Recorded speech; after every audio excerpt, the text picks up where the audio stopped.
नमस्कार, देश न्यूज देख रहे हैं आप और मैं हूं आपके साथ दामिनी। स्वागत है आपका हमारे इस खास कार्यक्रम इलाज के इलाज में। अस्पताल जहां लोगों को नई जिंदगी मिलती है, जहां हर मरीज एक उम्मीद लिए आता है, उसी अस्पताल में जब लोगों की जिंदगी के साथ खिलवाड़ होता नजर आ रहा है। जहां डॉक्टर को भगवान का रूप माना जाता है, उन्हीं डॉक्टर की लापरवाही से किसी की जिंदगी चली जाती है। ऐसा ही एक मामला सामने आया है देहरादून के दून अस्पताल का, जहां जौनसार बाबर की रहने वाली एक 18 वर्षीय युवती निशा की डॉक्टरों की लापरवाही की वजह से मौत हो गई, जिसको लेकर लड़की के परिजनों में काफी उबाल है। साथ ही भाजपा मंडल उपाध्यक्ष बचना शर्मा और समाज सेवी ओम प्रकाश काला ने भी दून अस्पताल पहुंचकर डॉक्टरों का विरोध किया था। वहीं इसे लेकर प्रदर्शन भी हुआ है। तो आइए आपको सुनाते हैं कि लड़की के परिजनों का और साथ ही साथ जो समाज सेवी और भाजपा मंडल उपाध्यक्ष है, उन्होंने क्या प्रतिक्रिया दी और क्या कहा। तरह कहता है डॉक्टर को भगवान के रूप में माना जाता है और भगवान के द्वारा अगर इस तरह की हरकत की जाती है जिनसे बहुत बड़ी अपेक्षाएं होती है। हमने तो इलाज के लिए उस बेटी को वहाँ हॉस्पिटल ले गए थे और उन्होंने उसको हत्या करने का जो काम किया है। हमारी सरकार से एक मांग है कि संबंधित जो लड़की है उनके माता पिता को उस लड़की का मुआवजा दिया जाए, उचित मुआवजा लगभग 20 लाख रुपए होने चाहिए। ये हमारी सरकार से मांग है। और अगर 20 लाख रुपए मुआवजा नहीं देती और संबंधित जो कर्मचारी है जिनके द्वारा इस तरह की हरकत को अंजाम दिया गया है, उनके खिलाफ 302 का मामला बनता है और 302 के तहत उनके खिलाफ मुकदमा दर्ज किया जाए और उनको त्वरित कार्रवाई करते हुए सजा का जो प्रावधान है उसके तहत सजा देने का काम करें। यही हमारी सरकार से मांग है, अन्यथा हम लोग आंदोलन के लिए बाध्य होंगे। ये कल जौनसार बावर की सैया की रहने वाली समाल्टा की एक महिला जो है, छोटी लड़की जो है, हमारी बेटी कहते हैं, वो जो है देहरादून दून अस्पताल में अपना थोड़ा सा इलाज करवाने के लिए गई थी। खुद अपने पैरों से चल के जाती है और बेड पर लेटती है। लेकिन देखिए लापरवाही, देखिए दुर्भाग्य, देखिए इस क्षेत्र का दून अस्पताल जैसे बड़े अस्पताल को जिसे कि पूरे क्षेत्र में जो है पूरे उत्तराखंड में जो है एक आशा की नजरों से देखा जाता है, वहां पर डॉक्टरों का आलम यह है कि वहां पर अगर हमारा कोई गरीब आदमी या कोई ऐसा आदमी वहां पर पहुंचता है, उसे कोई डॉक्टर देखने तक के लिए उपलब्ध नहीं है। उसे जो है मरने के लिए छोड़ा जाता है कि डॉक्टर आ रहा है, डॉक्टर आ रहा है, डॉक्टर देखेंगे। और यकीन नहीं मानेंगे आप, दून हॉस्पिटल को एक मेडिकल कॉलेज बना दिया गया है जिसमें कि नव सीखे लड़के जो है वो जीवित लड़कों पर जो है वो प्रैक्टिकल करते हैं। ये मामला जो है हमारी एक लड़की जौनसार की सैया साइड की है, समाल्टा गांव की थी लड़की, जो उनको बुखार आ रहा था। तो उसको इलाज के लिए हमारे जो मुख्य चिकित्सालय है देहरादून के अंदर दून हॉस्पिटल, उसके अंदर लाया गया था और वहाँ पे जो है उनको एडमिट करवाया। और एडमिट करने के बाद जो है उनका जितने को हम डॉक्यूमेंट्स जो एंट्री उनकी जो बिलिंग कर रहे थे वहाँ पे जो है, उसके बाद बिलिंग करने के बाद जो हम वहाँ पे गए तो उनको इलाज जब स्टार्ट करा तो वहाँ पे ही एक हमारी एक और पेशेंट थी जिन्होंने जहर खा रखा था, लाखंडल की लड़की थी, गोठाड़ की। तो उनको वहाँ पे उसको भी लाया गया था वहाँ पे। तो और अगल बगल के ही बेड में उनको रखा गया था। तो जो वो जो जहर पिया उन्होंने, तो उनका भी इलाज चला था वहाँ पे। तो उसके बाद जो है वो जो लड़की है निशा, उसको भी अपने माँ बाप के साथ वहाँ पे चल के आई है। माँ भी थी, बाप भी था साथ में, और वो लड़की खुद बात कर रही थी वहाँ पे जौनसारी में। तो मैं बैठा हुआ था वहाँ बगल पे। तो मैंने उनकी जब भाषा सुनी अपनी जौनसारी, मैंने पूछ लिया उनको, मैंने कहा आप लोग कहाँ से हैं? तो उन्होंने बताया कि हम सैयद हैं। मैंने कहा क्या हो गया? मैं बुखार आ रहा है। मैंने कहा चलो ठीक है, हम आपका भी इलाज करवाते हैं और आपके लिए जो है व्यवस्था करवाते हैं। तो उसको जो निशा जो लड़की है खूब अच्छी खासी चल के आई थी वहाँ पे। और उसके जो है वहाँ पे जब इलाज का उनका स्टार्टिंग हुआ तो नर्स की जो सीखने वाली जो नर्स रहती है, उन्होंने जब कुछ दवाइयाँ उसको तोड़ के इंजेक्शन में भर के उनके जो इंजेक्शन लगा दिया। इंजेक्शन लगते ही सार 2 मिनट के अंदर लड़की का पूरा रंग जो है बदल जाता है, नीली पड़ जाती है लड़की, और 5-10 मिनट के अंदर उसके ऑन द स्पॉट डेथ हो जाती है। तारीख की है, 3 तारीख को मैं किसी काम से वहाँ गई थी। तो हमारे यहाँ से एक महिला थी, उसने जहर पी लिया था। तो उसका बेड के बगल में एक बेड खाली था। तब तक वो निशा और अपनी मम्मी के साथ चल के आई लड़की, अच्छी खासी लड़की, बेड पे बैठी, हल्का बुखार था। और हमने पूछा उनको, उनका एड्रेस बताया और अच्छी खासी लड़की, डॉक्टर आया और उन्होंने इंजेक्शन लगवाया। उनकी गलती से लड़की की डेथ हुई। 5 मिनट के अंदर लड़की की डेथ हुई। ये डॉक्टरों की लापरवाही। इतना बड़ा दून हॉस्पिटल, तो गांव के हॉस्पिटलों के क्या हाल होंगे। विषय है ये। एक और इस और भी इंगित करती कि आप सोचिए कि हमारा जौनसार बहुत जो जनजातीय क्षेत्र है, वहाँ एक तो अगर देखें स्वास्थ्य की तरफ से आप बात करें तो चक्राता, निवनी, सैया, अगर हॉस्पिटल में देखें तो वहाँ पर कहीं भी एक एक्सरे तक की व्यवस्था नहीं है, अल्ट्रासाउंड तक की व्यवस्था नहीं है। उसके बाद सरकार के आदमी विकासनगर पहुंचा, विकासनगर के बाद देहरादून, जो जिले का सबसे प्रमुख चिकित्सालय है, वहाँ पहुंचकर भी अगर इस तरह की घटना आदमी के साथ हो, एक जवान 18 साल की लड़की, एक स्वास्थ्य विभाग के कर्मचारियों की लापरवाही के कारण उसकी जान जाती है, तो आप सोचिए उस परिवार में क्या बीतेगी। तो जिस तरह से आपने सुना कि ग्रामीणों का क्या कहना है, लड़की के परिजनों का क्या कहना है, सब में बहुत उबाल है, सब गुस्साए हुए हैं। वहीं आइए जानते हैं कि पूरा मामला क्या है, और इसी को लेकर हमारे साथ जुड़ चुके हैं उत्तराखंड के ब्यूरो चीफ भूपेंद्र सिंह पन्नू। भूपेंद्र जी, क्या है पूरा मामला? ये जो दून अस्पताल है इसमें क्या हुआ है, पूरा मामला क्या है, लड़की की मौत जो है वो किस तरह से हुई है, पूरा मामला विस्तार से बताइए। बिल्कुल, मैं आपको बता दूं कि देहरादून के दून हॉस्पिटल का मामला है, जहां पर 3 अक्टूबर को जौनसर बाबर चक्राता विधानसभा में आता है सहिया गांव। यहाँ की रहने वाली 18 वर्षीय जो निशा है, इसको जो है हल्का बुखार था, तो इसके जो परिजन है इसको जो है दून हॉस्पिटल ले जाते हैं। जी। लेकिन वहाँ हॉस्पिटल की बहुत बड़ी एक लापरवाही सामने आती है कि जो लड़की बुखार वाली लड़की है, उसको जो है उसके बगल में ही जो है दूसरी लड़की आई थी, जिसने कोई विषैला पदार्थ खाया हुआ था। जी। उसकी हालत भी काफी नाजुक थी, तो जो इंजेक्शन उस लड़की को लगना था वो निशा को लगा दिया डॉक्टरों की लापरवाही से। ये बहुत बड़ा जो है मामला सामने आया है, डॉक्टरों की लापरवाही इसमें सामने आई। और मैं अक्सर आपको बता दूं कि जो बड़े बड़े मेडिकल कॉलेज है, जो बड़े बड़े हॉस्पिटल्स हैं, तो इनको जो है लापरवाही, ऐसी लापरवाही नहीं करनी चाहिए, क्योंकि देखो ये हॉस्पिटल की लापरवाही से एक जवान लड़की की मृत्यु हुई है, उनके परिवार में एक बहुत बड़ी क्षति हुई है। तो जो ये लापरवाही, ऐसी लापरवाही नहीं होनी चाहिए। इतने बड़े हॉस्पिटल का नाम जो है खराब होता है, और लोगों का जो विश्वास है जी। उसको भी ठेस पहुंचती है, मैं आपको बताऊं दामिनी। तो और जो है जी कहिए भूपेंद्र जी। बिल्कुल, जो मैं ये बता रहा था कि निशा जो थी बुखार में आई थी, लेकिन जो है विषैले जो पदार्थ जिसने लड़की ने खाया था उसका इंजेक्शन उसको लगना था, लेकिन लगा दिया निशा को, तो जो है उसकी मौके पर ही मृत्यु हो गई। जी। तो भूपेंद्र जी, क्या जिस डॉक्टर ने इंजेक्शन लगाया था उस डॉक्टर के खिलाफ कोई कार्रवाई की गई अभी तक?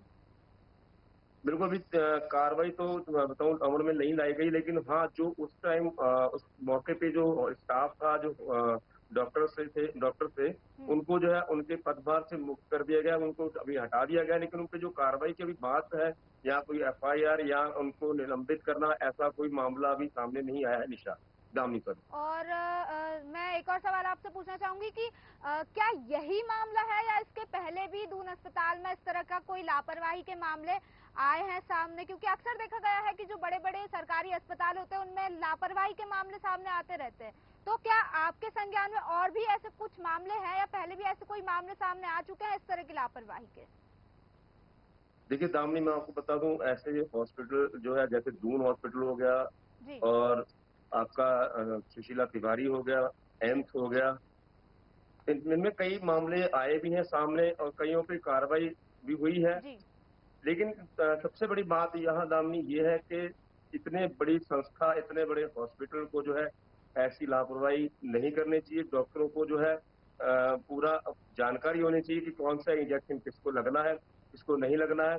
तो ये जो है लापरवाही जो है, ये डॉक्टरों की जो है नहीं आनी चाहिए सामने, और डॉक्टरों को इसकी तरफ जो है विशेष ध्यान देना चाहिए, ताकि जो है किसी की जो है किसी का जो नुकसान है, इसकी देखो भरपाई जो है नहीं हो पाएगी, क्योंकि जो 18 वर्षीय निशा जो इस दुनिया को छोड़ के जा चुकी है, अब अपने माँ बाप के बीच में वो कभी नहीं आएंगी। लेकिन ये जो है कमी जो है, ये कोई पूरी नहीं कर सकता उस परिवार की। जी दामिनी। जी भूपेंद्र जी, आप बने रहिए हमारे साथ। वहीं अब मैं जो समाज सेवी है ओम प्रकाश काला, उनकी तरफ जाना चाहूंगी और उनसे पूछना चाहूंगी। ओम प्रकाश काला जी, क्या आप मेरी आवाज सुन पा रहे हैं? जी। तो ओम प्रकाश जी, मैं आपसे ये पूछना चाहूंगी कि जिस तरह से दून अस्पताल में डॉक्टरों की लापरवाही की वजह से एक 18 वर्षीय अच्छी खासी युवती, जिसे सिर्फ हल्का बुखार था, उसकी मौत हो गई है, इस पर आपका क्या कहना है? जी मैम, सबसे पहले तो आपका चैनल के लिए बहुत बहुत धन्यवाद, जो आपने इस मैटर को बहुत अच्छे तरीके से उठाया है, और मैं धन्यवाद करना चाहूँगा। ये मैटर मैम सारा मेरे सामने का है। मैं जी। वहीं पे मौजूद था उस समय जिस समय वहाँ पे निशा की मौत हुई है। जी। बड़ा दुःख का विषय है और पूरी लापरवाही डॉक्टरों की है, जी। सिस्टम की है। क्योंकि अगर हमारे जौनसार बावर में या पहाड़ी क्षेत्र में कहीं अच्छी स्वास्थ्य की सुविधा हमें मिलती, तो हमें देहरादून नहीं आना पड़ता और जी। देहरादून में निशा की मौत नहीं होती। तो हमें लगातार कई बार मैंने केंद्र सरकार को भी और राज्य सरकार को भी सूचित किए हैं कि हमारा जो पहाड़ी क्षेत्र है, पूरा उत्तराखंड का जो पहाड़ी क्षेत्र है, जी। हर जगह का यही हाल है। क्योंकि जो लाखों करोड़ों का बजट लगा के क्षेत्र में जो बड़ी-बड़ी बिल्डिंगें बनी है, हॉस्पिटल बने हैं, उसमें खाली डॉक्टर नाम मात्र रहते हैं और वो खाली सिर्फ रेफर सेंटर बना रखे हैं। जी। तो हमारी ये मांग है कि अगर पहाड़ों में व्यवस्था मिलती है हमको अच्छी स्वास्थ्य की, तो हमें जो है देहरादून का रुख नहीं करना पड़ता। एक मामूली इलाज के लिए हमें लाखों रुपए खर्च नहीं करने पड़ते। जी। और ऐसी निशा कई निशा ऐसी और भी मरी होगी कि जिनको जो है सही तरीके से इलाज नहीं मिल पाता है। ये बड़ा दुःख का विषय है मैम।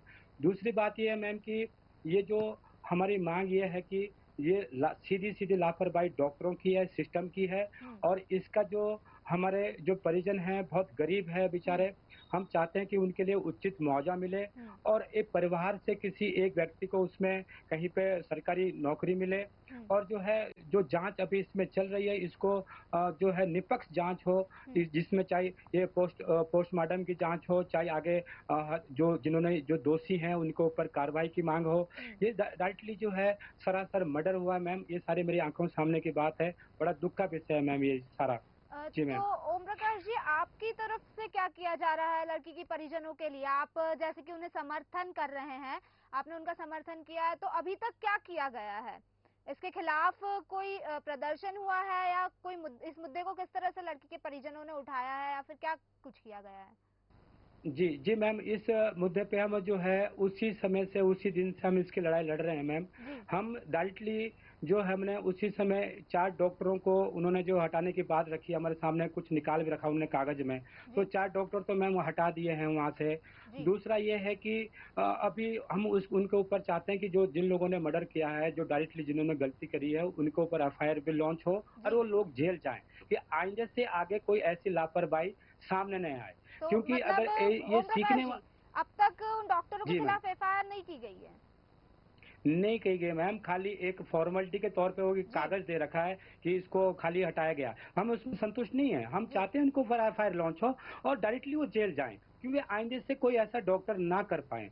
परिवार के साथ हम खड़े हैं। जी। आज हमारी एक देहरादून में अभी प्रेस भी है, यहाँ पे हम करने जा रहे हैं प्रेस क्लब में, जी। पीसी है हमारी और जो है उसमें हम डायरेक्टली हमारे कुछ लोग वहाँ पे एक्चुअली क्या हुआ मैम कि जो अभी सारा सिस्टम बढ़िया तरीके से चल रहा था जी। और हमने सरकार के सामने ये बात रखी कि हम तब तक यहाँ से लाश नहीं उठाएँगे, जब तक जो है परिजनों को उचित मुआवजा ना दिया जाए और परिवार से एक आदमी को किसी को जॉब ना मिले, तब तक हम यहाँ से लाश नहीं उठाएँगे। पर क्या होता है कि बीच में कुछ लोग कांग्रेस के जो है प्रवक्ता है, एक मैडम है, नाम उसका सुजीता नाम है उसका जी। और जो वो मीडिया बन के आती है, कैमरा लगा के आती है अपने हाथ में और गले में अपनी एक आईडी लगा के आती है, पर हमें उसका पता नहीं था कि ये कांग्रेस की प्रवक्ता है।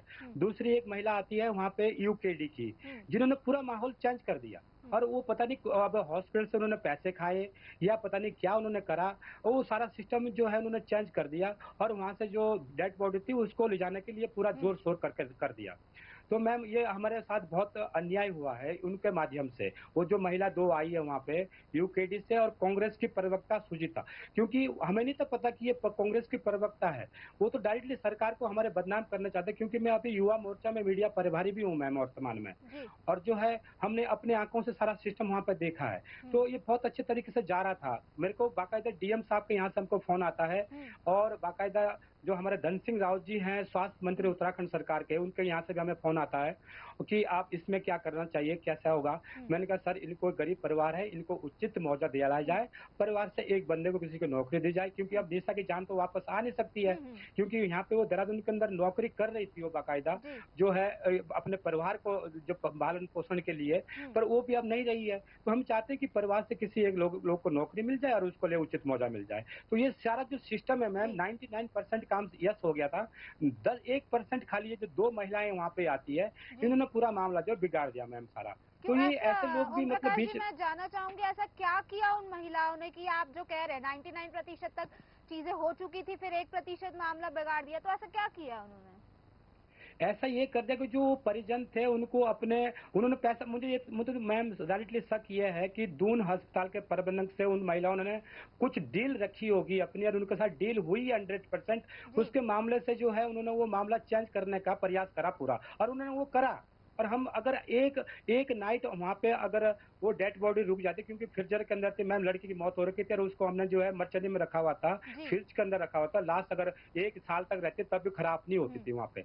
तो हमने खाली 1 दिन का समय मांगा था परिजनों से, पर परिजनों को उन्होंने ऐसा भ्रम कर दिया, ऐसे कुछ डाइवर्ट कर दिया कि मतलब वो सारे हमारे ऊपर उल्टे चौड़े होने लग गए। तो हमने चलो ठीक है, मैंने कहा अब ले जाने दो, अब क्या कर सकते हैं हम लोग, फिर भी हम प्रयास करेंगे मैम, और तब तक प्रयास करेंगे जब तक दोषियों को सजा ना मिले और परिजनों को निसाब ना मिले। हम उनके साथ, परिजनों के साथ आज भी खड़े हैं, आगे भी खड़े रहेंगे मैम। बहुत बहुत शुक्रिया आपका, और बने रहिए हमारे साथ। वहीं अब मैं आपको बता दूं कि हमारे साथ लड़की, जिस युवती की मौत हुई है, उसके परिजनों में से उनके भाई भी मौजूद है, और आइए हम उनसे चर्चा करते हैं और उनसे जानते हैं कि उनका क्या कहना है इस पर। तो मुझे बताइए कि आपकी जो बहन है उसकी मृत्यु हो गई है, तो मैं जानना चाहती हूँ कि आपने उन्हें कब एडमिट किया था और उन्हें दरअसल असल में क्या हुआ था जिस वजह से उन्हें एडमिट किया गया था? जी मैम, जी मैम, मैंने उनको थोड़ा नॉर्मल बुखार था मैम जी जी, और हॉस्पिटल से ये बोला गया था कि इसकी प्लेटेट 24,000 है जी। तो जी मैं आपको और फिर मैं जी कहिए। तब फिर मैं मैम हॉस्पिटल में ले गया मैम उनको। तब उन्होंने बोला कि इसको प्लेटेट्स लगेंगे डॉक्टर ने। तब तक मैम प्लेटेट्स लेने जा रहा था, और तब तक कोई नर्स आई, बगल में जहर खाने वाली एक महिला थी, वो इंजेक्शन उसको लगना था, और उसने लगाया मेरी सिस्टर को बगल में। जी। तब तक मैं प्लेटेट्स लेके आने वाला था। जी जी जी जी, मेरा एक और सवाल है आपसे कि आपकी क्या मांग है इस चीज को लेके जो आपके साथ हुआ है, आपकी बहन के साथ हुआ है, तो आपकी अस्पताल प्रशासन से क्या मांग है, क्या चाहते हैं आप लोग? मैम, मेरी मांग ये है, जो मेरी बहन के साथ हुआ है जी, उसके साथ इंसाफ होना चाहिए मैम। जी। और जो हमारी मांगे थी वो मांगे पूरी होनी चाहिए मैम, जैसे कि एक सरकारी नौकरी चाहिए मैम, और जिन्होंने ये 302 का मुकदमा है मैम, उनको सजा मिलनी चाहिए मैम। और अच्छा, एक और चीज मैं आपसे पूछना चाहती हूँ, जिस तरह ओम प्रकाश कालर जी जो एक समाज सेवी है, उनसे हमारी बात हुई थी, उन्होंने आपका समर्थन किया। उनका कहना है कि जिस युवती की मौत हुई है उनके परिजनों को कुछ मुआवजे के रूप में भी कुछ राशि मिले, तो क्या आपकी भी ऐसी कुछ मांग है? जी मैम। तो आपने इसको लेकर कोई एफआईआर दर्ज कराई है या फिर कुछ इसके खिलाफ कोई मामला उठाया गया है या कहीं पे? मैम, मामला तो उठाया था मैम, नहीं बचना मैम ने ना, कांग्रेस मैम। जी जी जी जी। तो भाजपा की जो मैम है हमारी बचना मैम जी, और ओम प्रकाश काला, इन्होंने मेरा बहुत सहयोग दिया है मैम। जी। तो प्रशासन की तरफ से आपको क्या कहा गया है? कोई अभी तक सांत्वना, आश्वासन या कुछ दिया गया है, कुछ कहा गया है? अभी तक मैम कोई आश्वासन नहीं दिया गया है। जी। डीएम आया था मैम। जी। डीएम से हमारी बात हुई। जी। डीएम ने लिख के दिया कि जो आपका सब चीज है उसमें साइन करके दिए हैं कागज में। हमको मैम इंसाफ चाहिए अब। जी वही ओम प्रकाश जी, मैं फिर से आपके पास आना चाहूंगी और आपसे जानना चाहूंगी, जिस तरह से जो मृतक है उनके भाई ने कहा है कि सीएम आए थे, सीएम ने किसी कागज पे साइन करके दी है और कुछ लिख के दिया, तो मैं जानना चाहूंगी कि क्या है वो पूरी चीज, क्या कहा है सीएम ने और क्या लिख के दिया है, क्या साइन की, किस कागज पे साइन किए और इस कागज में क्या किन चीजों का उल्लेख था? सीएम नहीं आए थे मैम, एसडीएम आए थे। एसडीएम जी एसडीएम आए थे। और जो क्या कहते हैं, सीएम के यहाँ से बल्कि मेरे को फोन आया था, धन सिंह रावत जी के यहाँ से फोन आया था हमको, पर वहाँ पे जो मौके पे जो है एसडीएम साहब को भेजे गए थे और उसमें 3 सूत्री हमने मांग रखी है। सबसे पहले तो मुआवजे की मांग रखी है मैम, और दूसरी मांग है परिजनों को एक घर से किसी को एक नौकरी, और तीसरी मांग है मैम निष्पक्ष जांच। जो भी इसमें दोषी है उनको पर निष्पक्ष जांच हो, और जो भी सामने अभी आएगा मैटर उसमें जो है कड़ी कड़ी सजा हो उनके लिए, और जो दोषी है उनको जेल जाना चाहिए, क्योंकि आईने से कोई ऐसा जो है सिस्टम ना बिगड़े। क्योंकि एक निशा हमारी बेटी, उत्तराखंड की बेटी मरी है, मेरे सामने मरी है मैम। मैं बड़े इसमें बहुत दुखी हूँ इस चीज के लिए। मैं अपने को जब तक बर्दाश्त नहीं कर पाऊंगा तब तक मैं जो अपने को माफ नहीं कर पाऊंगा जब तक मैं निशा को न्याय नहीं दिलाऊंगा। क्योंकि हमारे सामने, मैं एक समाज सेवी हूँ मैम, मैंने कम से कम 300-400 महिलाओं के घर हम अभी तक बना चुके हैं। हम जो है घर उनके बसा चुके हैं, जिनके साथ बड़े कोर्ट के मैटर हो जाते हैं, बड़े मसले हो जाते हैं, उसको हम बहुत सॉफ्ट तरीके से उसको घर बसा देते हैं। पर मेरे सामने जो ये मैटर हुआ मैम, ये डायरेक्ट लोगों की लापरवाही है जिसको बर्दाश्त नहीं किया जाएगा। और मैं तब तक इनका पीछा नहीं छोड़ने का जब तक ये लोग सलाखों के पीछे नहीं जाएंगे। और आइंदे से भी इनको नसीहत लगनी चाहिए, पूरे हॉस्पिटल को नसीहत लगनी चाहिए मैम। इसके जो हमारी मांग डायरेक्टली हमारी सरकार से भी ये मांगनी है, हमें डायरेक्ट उससे मांग है जो इनकी गलती करी है, उनकी कुड़कियों के जो है इसका मौजा मिलना चाहिए हमको। हमें सरकार से नहीं चाहिए मौजा, हमें इन परिजनों के लिए उनसे मौजा चाहिए जिन्होंने इसके जो है मौत करी है, जो डॉक्टर वहाँ पे मौके में थे, जिन्होंने ये इंजेक्शन लगाया है वहाँ पे, मेरे सामने की बात है ये सारी। और जो ये हॉस्पिटल के जो प्रबंधक है ये सब मौजा करेंगे, ये सब हमें देंगे, हमें सरकार से नहीं मांगे। सरकार की तो कोई इसमें गलती ही नहीं है, सरकार ने थोड़ी लगाया इंजेक्शन, इन्होंने लगाया। ठीक है, धन्यवाद ओम प्रकाश जी। वहीं मैं हमारे साथ भाजपा मंडल उपाध्यक्ष बचना शर्मा भी जुड़ चुकी है। तो बचना शर्मा जी, मैं आपसे पूछना चाहूंगी, जिस तरह से एक युवती की 18 वर्षीय युवती की मौत हो गई है दून अस्पताल में डॉक्टरों की लापरवाही की वजह से, इस पर आपका क्या कहना है, क्या रिएक्शन है आपका? जी नमस्कार मैम। जी नमस्कार। जी मैम, ये जो घटना हुई है हमारे सामने हुई है, ओम प्रकाश जी भी वहाँ पे मौजूद थे, मैं भी मौजूद थी और 1-2 लोग अन्य थे। मैम बहुत दुखद का विषय है कि वो लड़की चल के आई है, बात की उसने हमसे, और 5 मिनट के अंदर गलत इंजेक्शन लगने से लड़की की डेथ हो जाती है। सबसे पहले डॉक्टरों का दुर्व्यवहार क्या रहता है कि पेरेंट्स लोगों को बाहर भगा देते हैं। माँ चिल्ला रही है, उसको बाहर भगा दिया। फिर ऊपर से जो डेड बॉडी के साथ ऐसे छेड़खानी कर रहे, कभी कुछ कर रहे, कभी कुछ कर रहे, उसको पता नहीं बचाने की कोशिश कर रहे थे कि क्या कर रहे थे। फिर मैम ये बहुत दुख का विषय है। और दूसरी बात ये है कि हमारे क्षेत्र में अगर अच्छे क्या बोलते हैं हॉस्पिटल होते, डॉक्टर होते, तो हम निशा को बनने के लिए देहरादून क्यों ले आते हैं। और दूसरी बात ये है कि जो पहाड़ी क्षेत्र है, बड़े मुश्किल से तो हम देहरादून आते हैं, काफी दिक्कतों का सामना करना पड़ता है। मामूली इलाज के लिए भी हमें देहरादून का रुख करना पड़ता है। यहाँ पे हॉस्पिटलों में हमारे जितने भी मरीज है उनके साथ दुर्व्यवहार किया जाता है।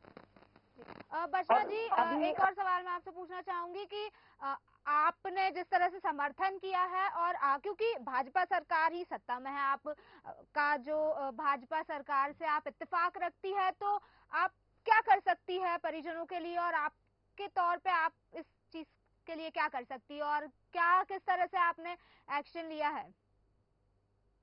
जी मैम, सबसे पहले तो ये है कि मैंने जो अपने सामने गुनाह होते हुए देखा है, एक लड़की का मर्डर होते हुए देखा है, मर्डर कहेंगे हम उसको, तो वो अच्छा नहीं था कि मैं दबा देती।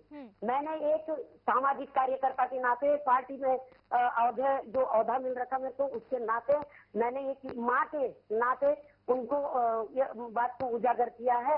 अगर मैं वहाँ पे नहीं होती, मौजूद नहीं होती, तो इस मामले को दबाया दिया जाता। बोल देते कि भाई कुछ भी बता देते डॉक्टर, हम लोगों ने तो मानना ही था कि जो ये बोल देते, पर लेकिन मेरे सामने की घटना है, मैंने लड़की से बात की मैम। और आगे आगे ये है कि हमारी 3 सूत्र मांगे थी मैम कि एक तो परिजनों को, जो पीड़ित परिवार है उनको ये उचित मुआवजा दिया जाए, परिवार में एक को नौकरी दी जाए और जो दोषी है उनको सजा दी जाए। लेकिन मैम वहाँ पे पता नहीं कौन अन्य दल के लोग थे, पता नहीं कौन थे, मैं समझ नहीं पा रही। उन्होंने मैम, हम लाश को नहीं उठा रहे थे मैम, लेकिन न्याय मिल जाता मैम, लेकिन पता नहीं उन्होंने बीच में परिजनों को भरमाया और वो लाश को वहाँ से रेफर करवा दिया। फिर मैम अंतिम संस्कार में हम भी साथ गए और परिजनों का फिर हमें दोबारा फोन आता है कि वो लोग पता नहीं कौन थे, फ्रॉड थे, और उन्होंने हमें बहलाया फुसलाया।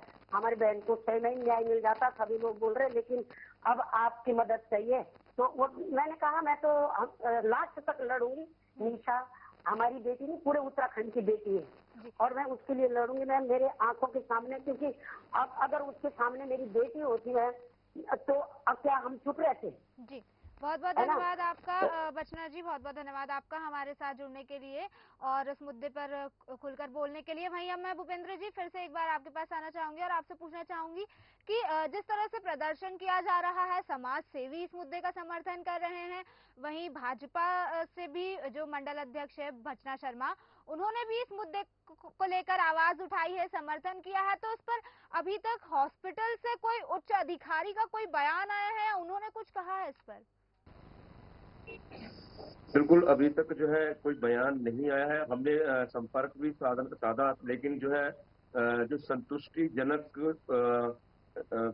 जवाब जो है नहीं मिल पाया प्रशासन के या शासन की तरफ से, किसी की तरफ से भी। बिल्कुल बता दूं आपको दामिनी कि जो प्रशासन और शासन को इसको ध्यान देना चाहिए। जो डॉक्टर ने लापरवाही की है उसके ऊपर कार्रवाई होनी चाहिए और उसको सजा मिलनी चाहिए, ताकि जो है, देखो डॉक्टर को एक भगवान का दर्जा दिया गया है, लेकिन अगर भगवान ही अगर ऐसे काम करेगा तो जनता का क्या होगा। तो मेरी तरफ मैं सिर्फ यही कहूंगा कि जो प्रशासन है, इनको जो है इसकी तरफ जो है कड़ी तरफ देखना चाहिए और जो है जो भी उचित कार्रवाई है, जो डॉक्टर हैं, जो दोषी हैं, उनके ऊपर जो है उचित कार्रवाई करके उनको जो है जेल भेजा जाए, ताकि जो है जितने भी और भी बड़े हॉस्पिटल्स हैं, जो संस्थाएं हैं, जो हॉस्पिटल चलाती हैं, उनको एक नसीहत मिल सके कि अगर कोई गलती करता है तो उसको जो है उसकी सजा मिलती है। जी दामिनी, बहुत बहुत शुक्रिया आपका भूपेंद्र जी, और बाकी आप सभी का भी मैं धन्यवाद करना चाहूंगी हमारे साथ जुड़ने के लिए। तो जिस तरह से देखा जा रहा है, इस मुद्दे को उठाया जा रहा है, परिजनों में उबाल है, समाज सेवियों में उबाल है, देखना होगा कि इस पर प्रशासन क्या एक्शन लेता है, डॉक्टर्स के खिलाफ क्या कार्रवाई की जाती है। फिलहाल के लिए बस इतना ही, बने रहिए देश न्यूज के साथ। नमस्कार।